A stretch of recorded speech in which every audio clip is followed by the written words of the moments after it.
Hey, what's going on, guys? So I've got some awesome news on an upcoming Spider-Man film. I'll be putting a link in the description below so you guys can check out the article. But according to Collider, Vulture could be the next possible villain in the upcoming Tom Holland Spider-Man film. Marvel's president Kevin Feige also said that the Marvel are acting as creative producers on the standalone Spider-Man film. So the decision to include Vulture no doubt comes from the screenwriters, and it would be a smart move to introduce a new villain that we haven't seen on the big screen before.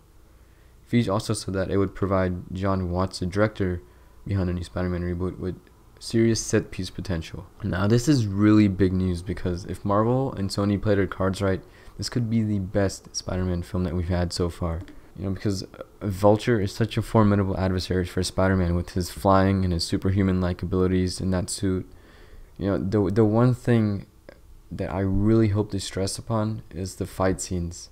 And this goes back to an old game that I used to play, Spider-Man Web of Shadows. I don't know if you've heard of that game. You probably have. It's probably around like 7 years old now. If you remember the Vulture fight, then you'll understand how important it is for this movie to have a good fight scene. You know, because in that game, the Vulture fight scene was just one of the best, if not the best fight scene in the entire game. Just the movement, the way you get to Vulture, and then just the different type of the combat system and the aerial just like attacks and everything, it was just flawless.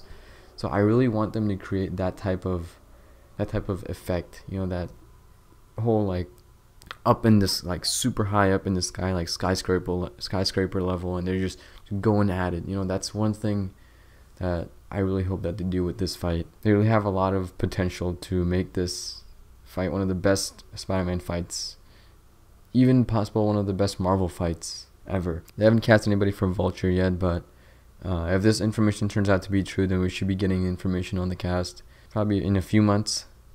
We'll probably have like something before Comic-Con, most likely. That's all I've got for you guys. Just a quick update letting you know that Vulture could possibly be the next villain for a Spider-Man film. If you enjoyed this video, then smack that like button. I always appreciate it. If you have any comments or questions, leave them down below. I'll get back to you as soon as possible. Also, if you're new here, hit that subscribe button to see more content like this. See you guys next time.